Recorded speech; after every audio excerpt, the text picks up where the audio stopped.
Felices y bendecidos los que tienen la dicha de tener a sus padres cerca. ¡Mis padres! Este es un lanzamiento a nivel nacional. Siempre me he preguntado ¿por qué no tuve la dicha de tener a mis padres? Hoy que tanto los necesito, solamente me pregunto ¿por qué me han dejado? ¿Por qué? Son los sentimientos sinceros de tu amigo, mi amigo, nuestro amigo Nico Torres. Mirando al cielo, se pregunta y canta así: Madre querida, mujer bondadosa, hoy yo te canto este hermoso verso.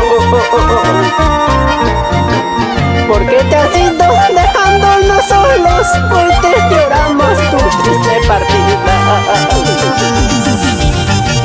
Porque Dios mío, porque te llevaste, tú te llevaste mi padre, mi madre.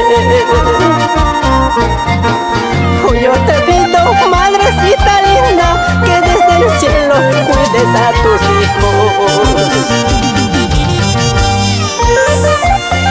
Con mucho cariño y amor para mis padres, Vicente Torres Mori, Jacinta Castillo Chavarría, que desde el cielo iluminan mi camino.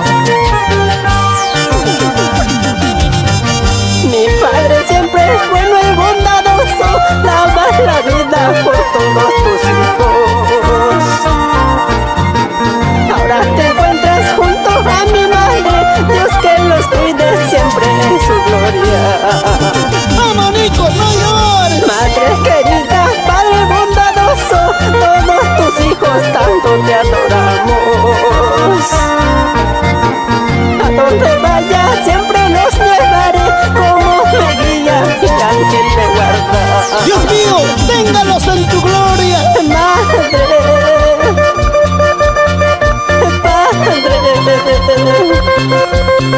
Padre, imploro su presencia.